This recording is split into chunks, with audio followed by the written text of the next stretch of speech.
আমাদের আজকের গল্প রচিত গুপ্তের আমার যেদিন ভেসে গেছে। রচিত গুপ্তের জন্ম হয় 1962 সালের 14ই অক্টোবর। মাত্র 12 বছর বয়সে ওনার প্রথম লেখা প্রকাশিত হয় আনন্দমেলা পত্রিকাতে। ওনাকে আমরা আন্তরিক কৃতজ্ঞতা জানাই আমাদের পাশে থাকার জন্য। আমরা কৃতজ্ঞতা জানাই আমাদের কাছের মানুষ শ্রী অরিজিৎ ঘোষকে। তাহলে শুরু করছি আজকের গল্প আমার যেদিন ভেসে গেছে। বৃষ্টির সময় সব থেকে ভালো লাগে প্রেমের গল্প। আমি যে গল্পটা বলবো সেটাও প্রেমেরই গল্প, তবে শুধু প্রেম নয়, সঙ্গে খুনও আছে। একটা নয়, দুটো খুন। অনেকে বলে আগে থেকে সব বলে দিলে গল্পের ইন্টারেস্টই নষ্ট হয়ে যায়। আমার মতে এই থিওরি সবসময়ের জন্য ঠিক না। আমার এই গল্পের বেলাতেই যেমন, তাই আগে থেকেই বলে নিলাম, গল্পে প্রেমের সঙ্গে খুনও আছে, আর আছে বৃষ্টি। বৃষ্টি ছাড়া গল্পটা হতোই না। ঘন ঘোর বর্ষায় টুপি আর লম্বা রেইনকোট পরা আততায়ী আসবে। দুঃখিত, তেমন কিছু ঘটেনি এখানে। গল্পে খুন হয়েছে বৃষ্টির পর, দুটো খুনই তাই। বৃষ্টি এখানে নাটকের ব্যাকড্রপ নয়, সে খুনের অস্ত্র, যাকে বলে ওয়েপন অফ দ্য মার্ডার। চমকে যাচ্ছেন? স্বাভাবিক। আরে যে বৃষ্টি নিয়ে এত গান, এত কবিতা, এত ছবি, আর তাকেই কিনা খুনের অস্ত্র হিসেবে ব্যবহার করা হয়েছে, শুনলে চমকে যাওয়ারই কথা। আমিও গিয়েছিলাম। তবে যতই খুন টুন থাকুক, গল্পটা আদপে কিন্তু একটা প্রেমেরই গল্প। বৃষ্টির দিনের প্রেম। আসুন এবার গল্পটা বলি। গল্পটা নায়কের মুখ দিয়েই শুনুন। নায়কের নাম অরি, অরিজিৎ থেকে অরি। ধরে নিন গল্পটা আজকের। আকাশ মেঘে মেঘে ভরা। শ্রাবণ মাসের আকাশে মেঘ থাকাটাই স্বাভাবিক, তবে মেঘ থাকলেই যে সঙ্গে সঙ্গে বৃষ্টি হবে এমন কোনো নিয়ম নেই। অনেক সময় আকাশের হালচাল দেখে মনে হয় এই বুঝি হুড়মুড়িয়ে বৃষ্টি নামবে। নামে না, সময় লাগে। আমি চাই তাই হোক, বৃষ্টি নামুক আরও খানিকটা পরে, দুপুরের খাওয়া দাওয়ার পর, কায়দা করে যাকে বলে আফটার লাঞ্চ। রোজ দুপুরের মতো সেই সময় কোনি হাতে একটা বই নিয়ে শোবে, অবহেলায় পাতা উল্টাবে। কোনির পুরো নাম কণিকা, আমি আদর করে কোনি ডাকি। ফর্সা, লম্বা, ঘাড় পর্যন্ত কোঁকড়ানো চুলের সুন্দরী কোনি আহ্লাদী ধরনের মেয়ে। চেহারায় একটা পুতুল পুতুল ভাব আছে। আমার কি মনে হয় জানেন? মনে হয় পুতুল চেহারার মেয়েরা বোধহয় একটু বেশি আহ্লাদী হয়। কোনি সুযোগ পেলেই আহ্লাদ করে। কি যে ভালো লাগে আমার। আমি যখন তাকে প্রথম কোনি বলে ডাকি, সে জিজ্ঞাসা করেছিল, কোনি মানে কি? আমি বললাম, কোনি মানে হলো কোনি মানে হলো আমি তোমায় ভালোবাসি। কোনি আমার গলা জড়িয়ে চোখ মুখ কুঁচকে কান্না কান্না ভাব করে বলল, উফ উফ, শুধু ভালোবাসলে হবে না, ভীষণ ভালোবাসতে হবে। আমি তার থুতনি ধরে বলেছিলাম, আচ্ছা, খুব ভালোবাসলাম, হয়েছে? কোনি পুতুলের মতো চোখ দুটো ঘুরিয়ে বলল, না, হয়নি। আগে বলো কতটা ভালোবাসো। আমি তাকে আরও কাছে টেনে বললাম, তুমি না একটা ছেলে মানুষ, মনেই হচ্ছে না তোমার বয়স 25 বছর, মনে হচ্ছে 5 বছর। কোনি আমার বুকে মাথা রেখে বলল, ছেলে মানুষ তো ছেলে মানুষ। আগে বলো, আমি তোমাকে যতটা ভালোবাসি, তুমি কি আমায় ততটা ভালোবাসো? বলো বলো। আমি কোনির কপালে চুমু খেয়ে হেসে বললাম, না, ততটা বাসি না, তার থেকে একটু কম বাসি। কোনি আমার কথায় খুব খুশি হলো, আমায় ধাক্কা দিয়ে বিছানায় শুইয়ে দিল, তারপরে ঝাঁপিয়ে পড়লো আমার ওপর। যাই হোক, বৃষ্টির কথায় ফিরে আসি। বইয়ের দুটো পাতা উল্টাতে না উল্টাতেই ঘুমে চোখ জড়িয়ে আসবে কোনির, আর তখনই চারপাশ শ্যাওলার মতো অন্ধকার করে বৃষ্টি নামবে। পায়ের কাছে আধ খোলা জানলা দিয়ে বৃষ্টির ছাট ঢুকে কোনির চাদর থেকে বেরিয়ে থাকা ফর্সা পায়ের পাতা দেবে ভিজিয়ে। গোড়ালিতে বাঁধা নুপুরে জলের বিন্দু উড়ে এসে পড়বে আনমনে, চিকচিক করবে। নুপুর পড়ার জন্য কনিকে আমিই প্রথম রাজি করিয়েছিলাম।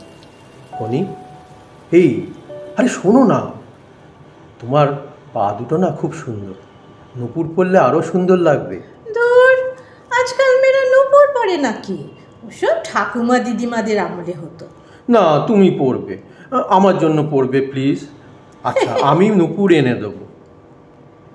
কনি হেসে আমার গালে হাত রেখে বলল, পাগলাম করো না অরি। আমার বউয়ের সঙ্গে আমি পাগলামি করব না তো কার সাথে করব? 100 বার পাগলামি করব, 1000 বার পাগলামি করব। কদিন পরে কনি নিজেই নূপুর কিনে আনলো, তবে দুটো নয়, একটা। আমি জানতামই না। সন্ধেবেলায় অফিস থেকে যখন ফিরলাম কিচ্ছু বলেনি। দেখলাম রাতে কনিকে আদর করার সময় ডান পায়ে নূপুর। আমি যে কি খুশি হলাম। ভালোবাসার জন্য কনি না সব কিছু করতে পারে, নূপুর তো সামান্য। পরে বুঝেছি ঘটনা তাই। ভালোবাসার জন্য কনি সব কিছু করতে পারে, সব কিছু। এই প্রসঙ্গে একটা মজার ঘটনা না বলে পারছি না। ঠিকই ধরেছেন, ঘটনা আমার আহ্লাদি বউকে নিয়ে। তখন সবে আমাদের বিয়ে হয়েছে। রাত 10টা বাজতে না বাজতেই খাওয়া দাওয়া সেরে শুয়ে পড়ি। শুই না হাতির মাথা, ঘুমোবার ছুতোয় ঘরে ঢুকে দরজা দিই। যদিও বাড়িতে আমরা দুটিই প্রাণী, দরজা বন্ধ করা আর না করার মধ্যে ফারাক কিছু ছিল না। তবু ঘরের দরজা খোলা থাকলে কনির লজ্জা করত, আমি মজা করতাম। আচ্ছা, লজ্জা করার কি আছে বলো তো? এই বাড়িতে তো আর কেউ থাকে না, কি তোমায় দেখছে? কনি মুখ লাল করে বলতো, না, আগে দরজা বন্ধ করো, নইলে কিন্তু আমি চাদর মুড়ি দিয়ে ঘুমিয়ে পড়বো।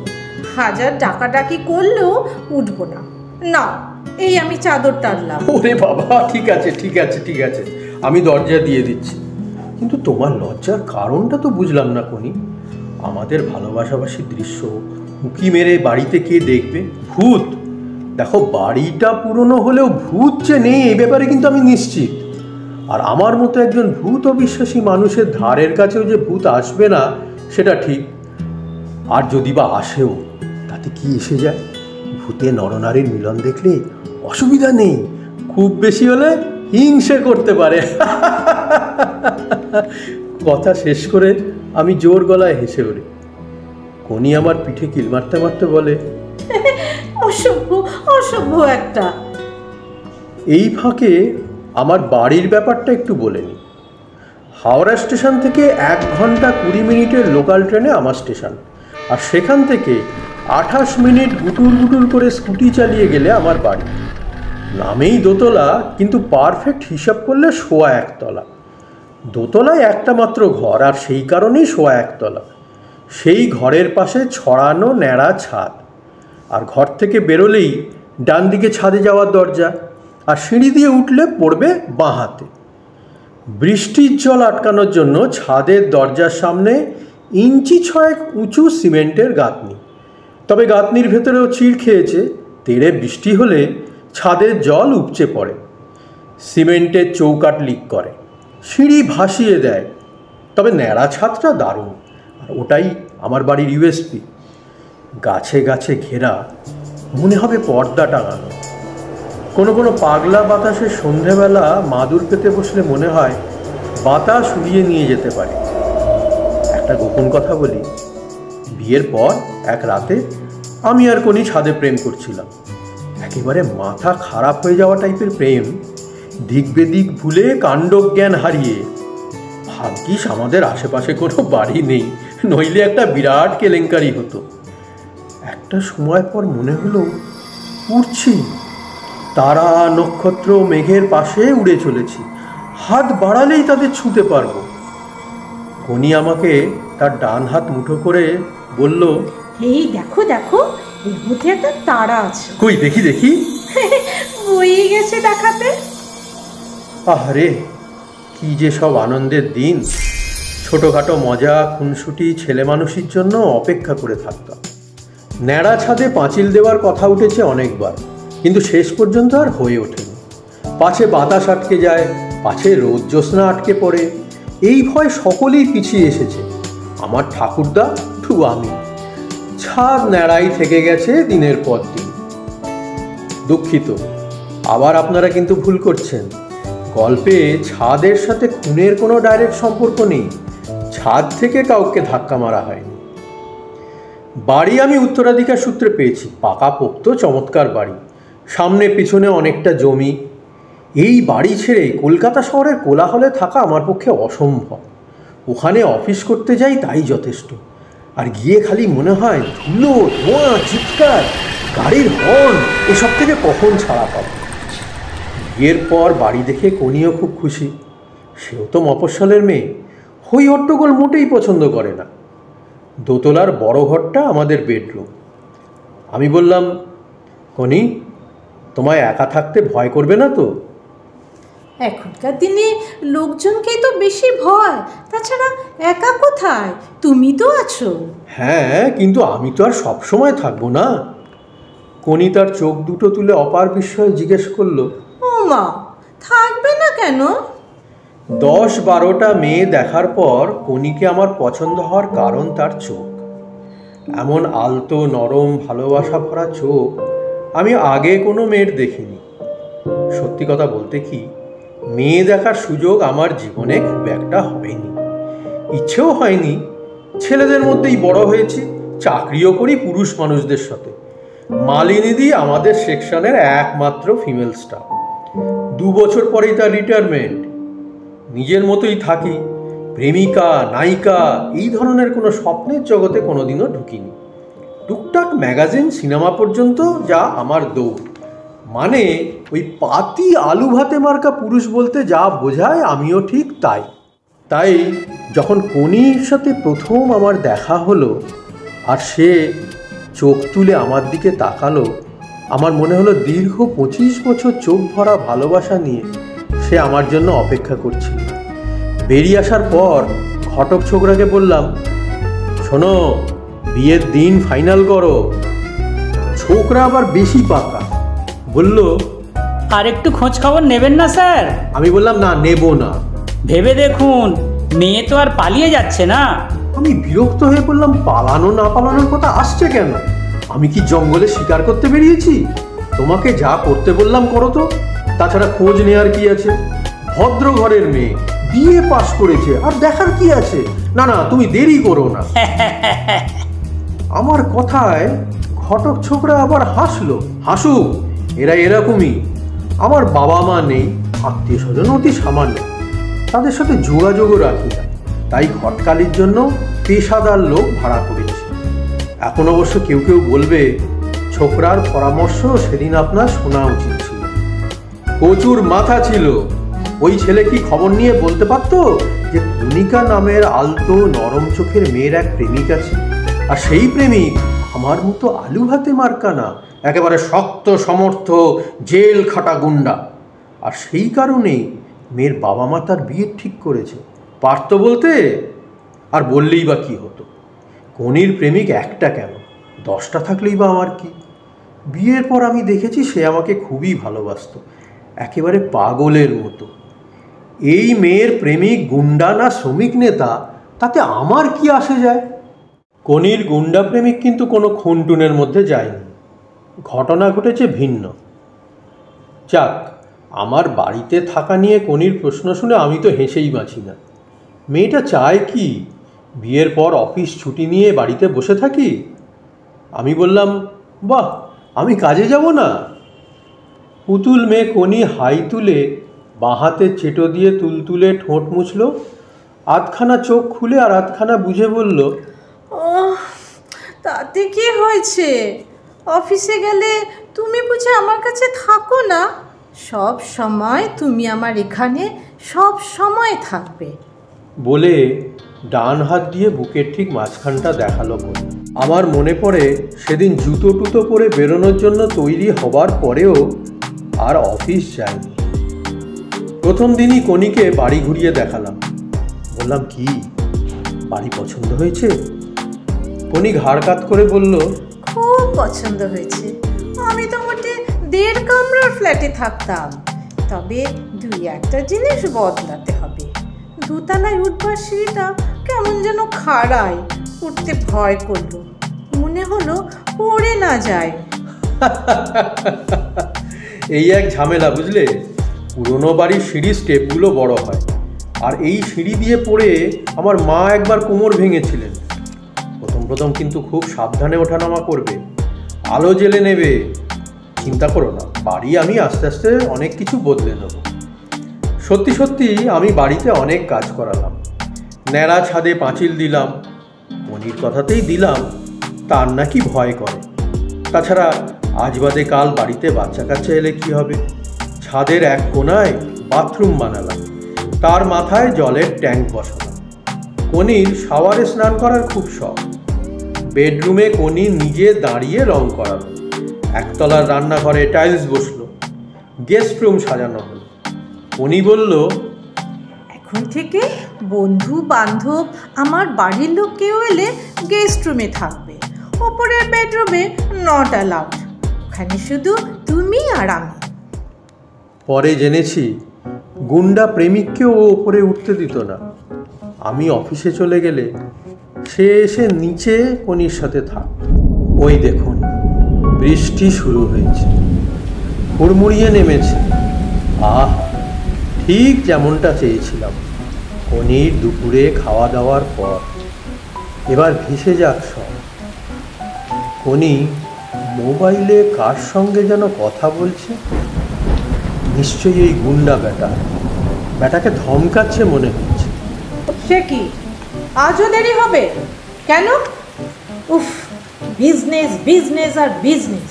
আমি বুঝি কেউ নই? কদিন আগেও তো আমাকে এক মুহূর্ত পাওয়ার জন্য হাত পাক করতে না। এখন সব সময়ের জন্য হাতের মুঠোয় পেয়ে খেলা করছো, নাকি বাইরে নতুন কেউ জুটেছে? এই শোনো, আমার সঙ্গে বেশি খেলতে যেও না চাঁদ। জানোই তো আমি সহজ মেয়ে নই, নাকি জানো না? আগের মতো দেড় কামড়া নয়, এখন আমি বড় বাড়ির মালিক, জমি আছে এখন আমার। এই শোনো, একটা কথা পরিষ্কার করে জেনে নাও, সব বিয়ে ঝুট ঝামেলা আমি আর নেই। কি বলছো? আমায় বিয়ে করে এই বাড়ি হাতিয়ে নেবার প্ল্যান থাকলে সে ঘুরে বাড়ি ফিরে তোমার সঙ্গে ফয়সলা আছে। হ্যাঁ, ধমকাচ্ছে। ঠিকই তো করেছে, আরামজাদাটাকে ধমকানোই উচিত। বিয়ে না করলেও 1 বছর হলো কনির সঙ্গে আছে, এর মধ্যেই মেয়েটাকে একা ফেলে রাখতে শুরু করেছে। ওই তো কনি বই নিয়ে খাটে শুয়েছে, গায়ে ফুলকাটা চাদর, আমাদেরই বিয়ের চাদর। আসো, এবার চট করে একটা কাজ সেরে ফেলা যাক। ছাদে জল বেরোনোর পথগুলো ইট আর কাপড় দিয়ে আটকে ফেলি। এতে কি হবে? কি আর হবে, ছাদে জল জমবে, দরজার কংক্রিটের চৌকাঠ টপকে সেই জল ভেতরে ঢুকবে, তারপর কুলকুল করে নেমে যাবে আমার লাল সিমেন্টের খাড়াই সিঁড়িতে। সিঁড়ি হয়ে উঠবে পিছল, আনাচে কানাচেও জল জমে থাকবে। সন্ধ্যের পর কনি ঘুম থেকে যখন উঠবে তখন বৃষ্টি থেমে যাবে, শুধু বিদ্যুতের আলো চমকে চমকে উঠবে। গুন্ডা প্রেমিককে ধমক আর শীত ঘুম দিয়ে কনির মেজাজ থাকবে ফুরফুরে। বলা যায় না, গুনগুন করে একটা গানও গাইতে পারে। চা বানানোর জন্য নিচে নামবার আগে সিঁড়ির আলোটা জ্বালতে যাবে সে। পারবে না, গোটা বাড়িতেই যে আলো নেভানো থাকবে। সেই সময় আমি বাড়ির মেন সুইচ দেব বন্ধ করে। অন্যমনস্ক চিন্তিত কনি সিঁড়ি দিয়ে নামতে যাবে এবং পা পিছলে ব্যালেন্স হারাবে। পা পিছলানো জোরদার করতে সিঁড়ির বৃষ্টির জলের ওপর খানিকটা গুঁড়ো সাবান ছড়িয়ে দেবে। ভালো হবে না? ব্যালেন্স হারাবার পর কনি ডান হাতের দেয়াল আর বাঁ হাত দিয়ে সিঁড়ির পাশটা ধরতে যাবে। লাভ হবে না। সিঁড়ির এক পাশে আমি অনেকটা তেল লাগিয়ে রাখবো। কনির ড্রেসিং টেবিলের থেকে কৌটো এনে কিছুটা ক্রিমও লাগিয়ে দিতে পারি। এতে কনির হাত যাবে হড়কে। ধাক্কা খেতে খেতে রুগী প্রথমে পড়বে সিঁড়ির ফার্স্ট ল্যান্ডিংয়ে, তারপরে দুমড়ে মুচড়ে বেঁকে তুবড়ে একেবারে নিচে। আমি নিশ্চিত এই দুর্ঘটনায় ও স্পাইনাল কর্ডের 1 নম্বর হাড়টা ভেঙে শ্বাসনালীতে ঢুকবে। মিনিট খানেকের একটু ছটফট, বাস ফিনিশ। তারপর কোনি, আমার কোনি, আমার আহ্লাদী সুন্দরী বউ আমার কাছে চলে আসে। আপনি বলতে পারেন বিনা ধাক্কায় সিঁড়ি থেকে ফেলে খুনের ব্যাপারটা আমার মাথায় এলো কোত্থেকে? নিজের অভিজ্ঞতা থেকে। কোনি মোট 3 দিন আমার ওপর অ্যাটেম্প নিয়েছিল, ঠিক 1 বছর আগে। এরকমই এক ভরা বর্ষা ছাদের দরজা খুলে সিঁড়িতে জল ফেলেছে। প্রথম 2 দিন আমি সামলে নিয়েছিলাম, তৃতীয় দিনটা পারিনি। সেদিন বৃষ্টির জলে সাবান আর শ্যাম্পুর মতো কিছু একটা মিশিয়েছিল। দিনটা ছিল রবিবার। কোনির পাশে শুয়ে ঘুমানোর পর সন্ধেবেলা ঘুম ভাঙল, দেখি ঘরে আমি একা। কোনি কোথায়? একতলায় নামার জন্য সিঁড়ির আলো জ্বালাতে গিয়ে ব্যর্থ হলাম। হবই তো, কোনি যে বাল্বটা খুলে রেখেছিল, তাই প্রথম স্টেপেই সাবান জলে ব্যালেন্স হারিয়েছি। সিঁড়ির পাশটা ধরতে গেলে হাতটা হড়কে গেল।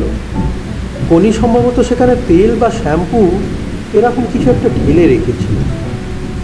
বুঝতে পারলাম আমার এত বছরে চেনা সিঁড়ি কোনির হয়ে গেছে। সে আমাকে ফেলে দিচ্ছে। আচ্ছা, কোনি কি আমাকে মারতে চেয়েছিল, নাকি সারা জীবনের মতো পঙ্গু করে দিতে চেয়েছিল? কে জানে, হয়তো তাই হবে। আমি হাসপাতালে 7 দিন লড়াই করে এক বৃষ্টির দিনে সকালে হট করে মরে গেলাম। আজ আরেক বৃষ্টির দিনে কোনিকে নিতে এসেছি। আমি জানি আমার চেষ্টার কোনো ভুল হবে না। আমি যে কোনিকে ভীষণ ভালোবাসি। হ্যাঁ, যাকে বলে পাগল টাইপের